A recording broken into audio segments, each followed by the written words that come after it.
just for clarification also, the date on here says 1950, so that was probably when it was released. So, yeah. So here's an old, so I'm currently in Monroe, so this here is an old Remington Rite typewriter. It's still in its original case, which it and the typewriter itself are in really beautiful condition. So whoever owned this really took care of it. But it's still works.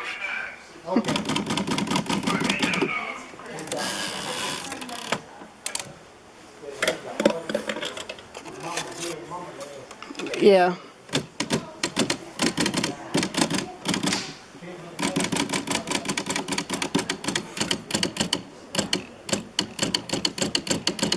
Just trying to get this back to the center because normally, there we are. That's what you use to run the paper through. Ah, there we are. It's like the tab key. So allows you to do this. Yeah, so whoever he had this kept it up really, really well because, yes, so this was one where you'd probably have to have it taken in to have the ink ribbon fixed because there's the old ribbon there. Apparently it could still type on, you could still type on it at one point, so those keys still work.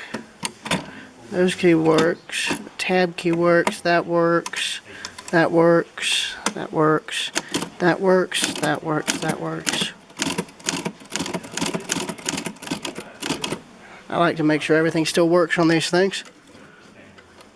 There we are. Q works, W,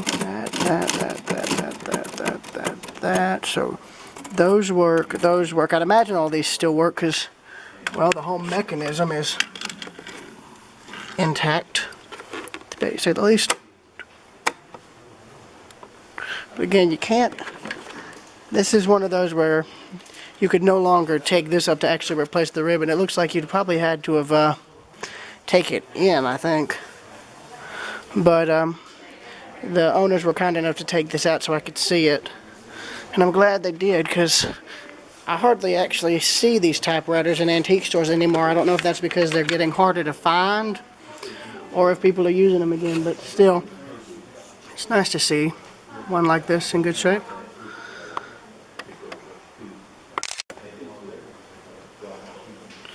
So, miracle tab.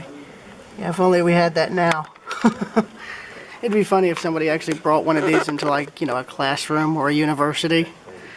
Nobody would know what to think. That's just how far removed these are. But I think I'm going to end this here and see if I can get this closed up for them. So, yeah, I'll see you later.